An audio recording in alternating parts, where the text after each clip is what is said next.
Que la paix vous accompagne toutes et tous dans ce nouvel épisode sur les pas du bien-aimé Mohammed, que la paix soit sur lui. Aujourd'hui, nous allons rencontrer notre mère, l'épouse du prophète Mohammed, que la paix soit sur lui, Aïcha. Comment était le prophète sallallahu alayhi wa sallam avec notre mère, Aïcha, radiallahu anha?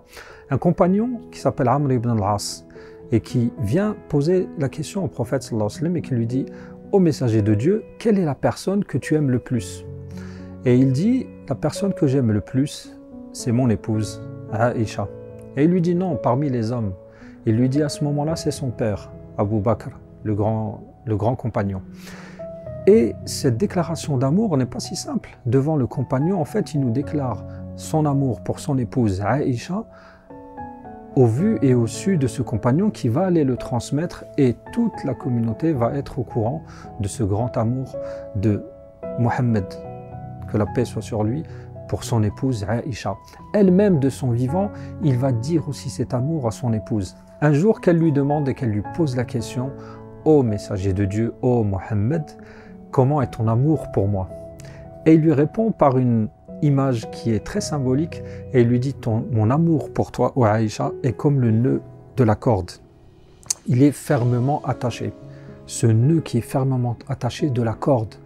Et de temps en temps, durant leur rapport, durant leur vie jusqu'à la mort du prophète sallallahu alayhi wa sallam, de temps en temps, Aïcha pose la question au prophète, que la paix soit sur lui, et elle lui demande: ô messager de Dieu, comment va la corde?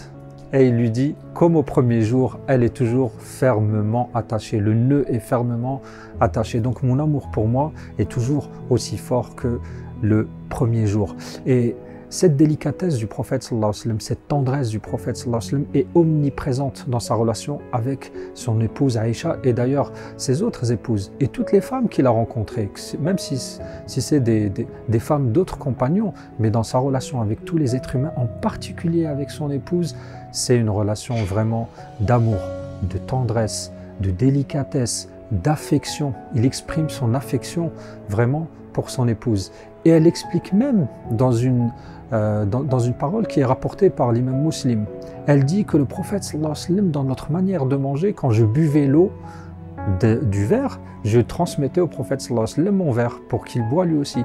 Et elle disait, il choisissait vraiment l'empreinte de mes lèvres, la trace de mes lèvres, pour boire du même endroit que mes lèvres, pour m'exprimer son amour. Quand ils mangeaient ensemble, il arrivait au prophète sallallahu alayhi wa sallam de donner de sa main avec tendresse à manger à son épouse. Toute cette miséricorde qui est une miséricorde divine, qui est une miséricorde qui est prophétique, elle était transmise au quotidien dans la vie du prophète sallallahu alayhi wa sallam. Elle disait aussi qu'il avait pour habitude de temps en temps d'aider dans les tâches ménagères, d'écouter les besoins de ses épouses, et elle le voyait continuellement dans ses prières de nuit à côté d'elle, en train de se prosterner, en train d'invoquer Dieu, en train de lui demander ce qu'il y a de meilleur dans cette vie d'ici-bas et dans la vie dernière. Donc, mes très chers, ce messager qui est venu pour libérer la femme, qui est venu pour nous apprendre la relation humaine véritable à avoir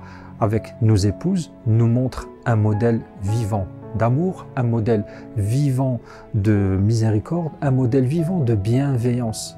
Mais ce « je t'aime » qu'il dit à ce compagnon, qu'il dit qu'il aime, il déclare l'amour à Aïcha, l'amour qu'il dit à elle-même quand il lui parle du nœud et qu'il lui dit « je t'aime », ce « je t'aime » c'est transmis, c'est traduit, c'est exprimé dans le quotidien par des gestes concrets, par une main qui touche, par un regard, par des silences.